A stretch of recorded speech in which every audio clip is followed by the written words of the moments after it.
सुखविंदर सुक्खू परमादनीय सुखविंदर सुक्खू जी परमादनी deputy अपने मुकेश अग्निहोत्री ने जो है मेरी इस फरियाद में ठकराता है तो मैं उस दिन जिंदा नहीं रहूँगा। ये लड़के जीवन किस तरह निकल है मैं मेहमान है मैं नहीं जी सकता है। मैं सिर्फ इस न्याय वास्ते में जी रहा है, इस न्याय वास्ते इस उम्मीद च जी रहा है कि हिमाचल सरकार मेरा साथ देगी, उन्होंने चीफ मिनिस्टर मेरा साथ दूंगे।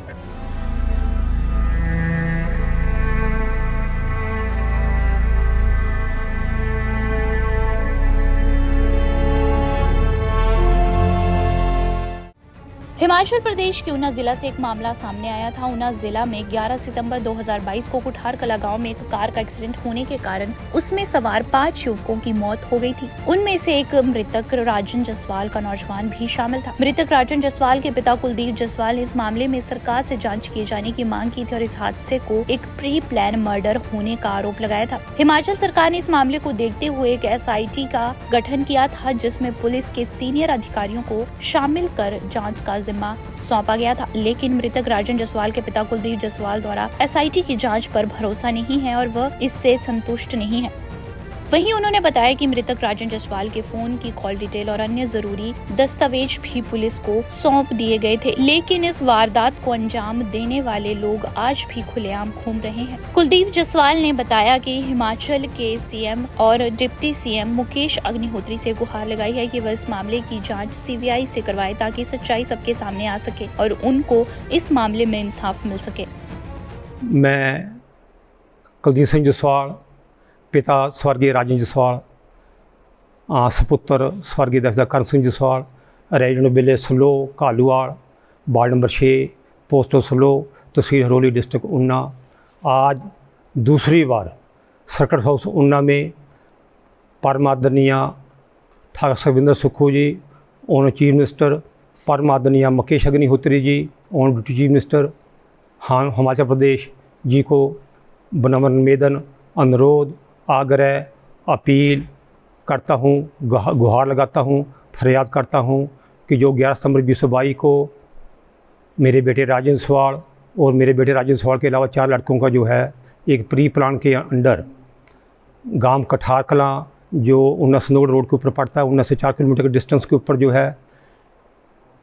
दोषियों ने, अपराधियों ने मेरे बेटे राजन जसवाल और 4 लड़कों का जो है एक प्री प्लान के अंडर जो है किया कार का एक्सीडेंट करवा कर उनका वहाँ मौत के घाट तार दिया था दोनों। और उसकी जो इंक्वायरी जो है वो सबसे पहले सरजीत सिंह PS सदर ऊना में होते थे, जिनको इंक्वायरी दी गई थी। जब आपके ऊना ज़िला में डिस्ट्रिक्ट हेडक्वार्टर पर जहाँ इंस्पेक्टर अवेलेबल हैं, आपके सदर थाना में 11 सितंबर 22 को जो है वो सब इंस्पेक्टर भी वहाँ तैनात थे। उसके बावजूद जो है 5 लड़कों की सपोर्ट डेस्क के ऊपर जो है एक ASA को इंक्वायरी दी गई। मैं पूछना चाहता हूँ DGP HP शिमला से, DIG धर्मशाला से कि क्या 5 लड़कों की सपोर्ट डेस्क के ऊपर जो है एक ASA जो है वो इंक्वायरी करने के लिए कॉम्पिटेंट था। मैं परमादनी मुकेश अग्निहोत्री, परमादनी ठाकुर सुखविंदर सुक्खू जी के नोटिस में ये लाना चाहता हूँ कि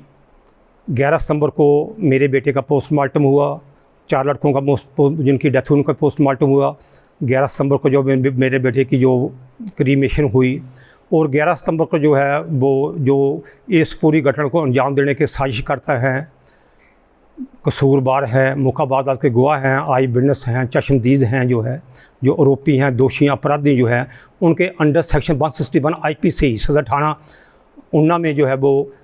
AS सरजीत सिंह ने बतौर इंक्वायरी अफसर जो है उनके बयान लिखे थे। और 17 सितंबर 2022 को सैटरडे को जो है AS सरजीत सिंह ने मुझे टेलीफोन करके PS सदर ऊना में अपने ऑफिस में बुलाया था अपने बेटे राजन जसवाल की पोस्टमार्टम की कापी लेने के लिए और FIR की कापी लेने के लिए। और उस दिन जो है सरजीत सिंह एएस ने अपने कमरे में सदर थाना ऊना में मुझे जो है जो 11 सितंबर 2022 को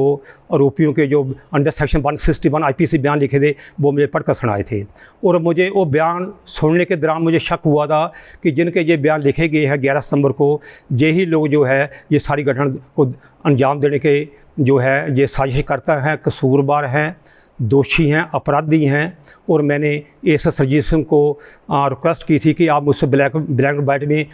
रिक्वेस्ट ले सकते हैं, आप मुझे इसकी फ़ोटोकॉपी दे दो। तो मुझे एस सरजीत सिंह ने कहा कि जसवाल जी आपकी जो जजमेंट जो है that is really praiseworthy and remarkable. मुझे भी इन लोगों के ऊपर जो सबसे जो आशंका है, यही जो है दोषी हैं, यही अपराधी हैं। इन लोगों ने ही जो है 10 सितंबर रात को 11 सितंबर रात को जो है 5 लड़कों का मर्डर किया था एक प्री प्लान के तहत जो है। तो मैं बहुत जल्दी जो इनको इंटरोगेट करूँगा और बड़ी सख्ती से इनसे पूछताछ करूँगा। तो मैं आज इनको जो है 11 सितंबर 22 को अंडर सेक्शन 161 आईपीसी जो मैं इनके बयान लिखे हैं, मैं आज इनकी आपको फ़ोटोकॉपी नहीं दे सकता। कुछ दिन के बाद मैं आपको बुलाकर इनकी कापी दे दूँगा। लेकिन सबसे बड़ी दुख की बात यह है कि 17 सितंबर को मुझे बयान पढ़कर सुनाए गए जो कि 11 सितंबर 22 को लिखे गए थे। और एक दिन के बाद जब वही दोषी वही अपराधी जो है वो एस सरजीत सिंह ने स्पेशली सदर थाने में बुलाकर उनके द्वारा नए सिरे से झूठे व मनगढ़ंत बयान लिख लिए गए। और 26 सितंबर को 22 को मुझे मंडे को सदर थाना में एस सरजीत सिंह ने बुलाकर जो है उनके नए बयानों की कापियाँ दे दी गई। जब मैंने सरजीत सिंह को कहा कि जो बयान आपने मुझे 11 सितंबर 22 को पढ़कर सुनाए थे मुझे उसकी कापी चाहिए, तो उसने कहा जसवाल साहब ये वही बयान जो है पहले एक पेपर के ऊपर लिखे थे, संयुक्त बयान जो है वो थोड़ा कंजस्टेड थे। अब तीनों के बयान जो वो अलग अलग पेपर लिख लिए हैं, लेकिन बयान वही है जो आपको 11 सितंबर को पढ़कर सुनाए थे। मैं गुड फेस में जो है वो बयान लेकर अपने घर में आ गया। लेकिन जब मैंने पढ़कर वो मैंने पढ़े तो आई बिकेम सरप्राइज कि वो बयान जो थे वो 11 सितंबर के बयानों से मैच ही नहीं करते थे। अब प्रश्न उठता है कि जब एस सरजीत सिंह ने 11 सितंबर 22 को अंडर सेक्शन 161 आईपीसी उन आरोपियों के, दोषियों के, अपराधियों के जिन्होंने इस सारी घटनाओं को अंजाम दिया था, जिसकी यह गड्डी का एक्सीडेंट करवा का मेरे बेटे 4 लड़कों का मर्डर किया गया, उनको मौत का ग्रास बनाया गया, उनके साथ जो दूसरी गाड़ी चल रही थी उसमें जो साजिशकर्ता, इंस्टिगेटर, आरोपी, दोषी, अपराधी बैठे हुए थे, उनके 11 सितंबर 22 को जो बयान लिखे गए अंडर सेक्शन 161 आईपीसी 17 सितंबर को मुझे पढ़कर सुनाए गए। मेरी रिक्वेस्ट करने के बावजूद मुझे जो है इंश्योर किया गया कि आपको कुछ दिन का ये बयान दे दिए जाएंगे। जबकि दूसरे 18 सितंबर 22 को उनको बुलाकर उनके द्वारा नवे सिरे से बयान लिख लिए गए और मुझे 11 सितंबर के बयान देने के बजाय जो नवे सिरे से उनके झूठे मनगढ़ंत बयान लिखे गए वो मुझे 26 सितंबर को दे दिए गए। उसके बाद मैंने 20 लेटरों में इंस्पेक्टर संजीव कुमार को, जो कि FI नंबर 0299/2022 की इंक्वायरी भी कर रहे थे, और उसके बाद जो वो एज SHO PSO थाना भी थे, मैंने 20 लेटर में उनको बार बार जो आग्रह किया, अनुरोध किया कि मुझे 11 सितंबर 22 के जो उन दोषियों के, अपराधियों के under section 161 IPC S Sarjit Singh ने बयान लिखे थे 17 सितंबर 22 को मुझे पढ़कर सुनाए थे, मुझे उसकी कॉपी दी जाए, लेकिन मुझे वो बयान नहीं दिए गए। अब प्रश्न उठता है कि यदि वो आरोपी जिनके 11 सितंबर 22 को अंडर सेक्शन 161 आईपीसी बयान लिखे गए थे, यदि वो दोषी अपराधी नहीं थे, उनकी जो 5 लड़कों को मराने में, मौत का ग्रास बनाने में, मौत का घाट तारने में उनकी कोई संलिप्तता नहीं थी, तो उनके 11 सितंबर 22 को अंडर सेक्शन 161 आईपीसी बयान लिखने के बाद 18 सितंबर 22 को द्वारा बुलाकर उनके द्वारा बयान क्यों लिखे गए? तो मैं परमादनीय Sukhvinder Sukhu ji, honour chief minister परमादनीय Mukesh Agnihotri deputy chief minister को 10 लेटरों में भी मैं गुहार लगा चुका हूँ। दैनिक सवेरा के लिए ऊना से राजीव भनोट की रिपोर्ट।